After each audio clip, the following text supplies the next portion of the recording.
Thank the gentleman. And Rick, do you want to comment on that question was just asked? Well, I would only add that I'm not sure what's in the draft actually undermines the authority of the Act. I think that the Section 7 and Section 10 processes and the state involvement, and jointly with the Fish and Wildlife Service inland, along with the agency, would still proceed. I think the only thing that would be changed is if there are any impacts determined from federally managed fisheries, that just to handle those aspects, the councils would have to put in reasonable and prudent alternatives and measures under ESA based on a biological opinion. So I'm not sure that it undermines the process, but certainly in those federal waters, the councils would be used to set those alternatives up.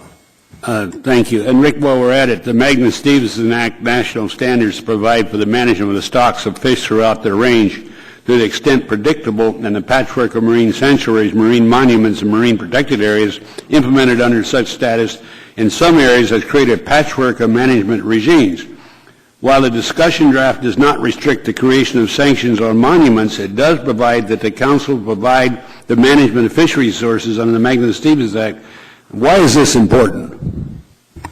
I've got a number of folks, Mr. Young, that operate in and around the Olympic Coast National Marine Sanctuary, the Channel Islands, Florida Keys National Marine Sanctuary, and there's been an ongoing debate for years. In fact, the council chairman brought it up that there should be management of federal fisheries by the National Marine Fisheries Service, which is set up to actually do that, not NOS, which is set up to run the councils. They don't really have a council process or a fisheries management process. So we felt all along that fishery resources that move in and out of these sanctuaries should be managed consistently, as you point out, across their range, and that the National Marine Fisheries Service is the right place for that.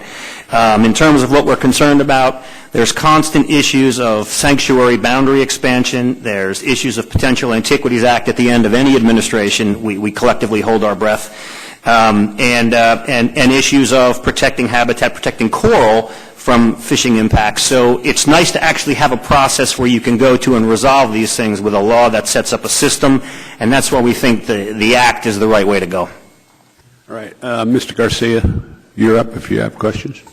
Thank you. And Rick, one last question. You raised concerns that NOAA had been increasing the amount of data, including predatory data, that is gathered for fishery management purposes.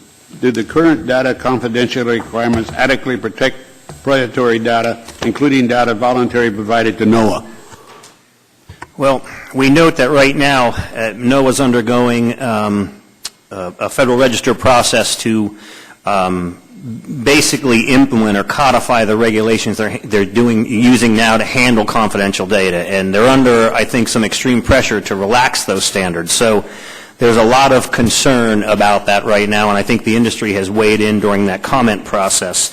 What we think the draft does is enhance those protections, certainly shows congressional intent to protect critical information from your fishermen and your processors to make sure it doesn't fall in the wrong hands. So, we have a couple of issues with that. We don't want to go too far with it either, to make sure that people can't access the information they use in aggregate to defend themselves for economic information for fishing areas and such like that. But generally what I have found, the feedback from the industry has been they support the protection of that information.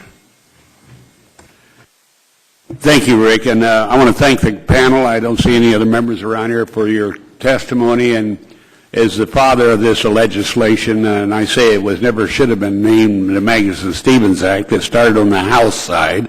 Mr. Studs and I wrote this bill from Massachusetts, and it got over there, and of course the Senate do what they usually do. They took the name and said we gave birth to it. But that's not where it started, and I'd like to remind him of that. But thank you all for your testimony, and we'll be listening in any comments you'd like to submit. If there's no further business, wait a minute. Members of the committee may have additional questions for the witness, and I ask you to respond instead of in writing. If hearing so, the hearing record will be open for 10 days to receive these responses. If there's no further business, without objection, the committee stands in recess.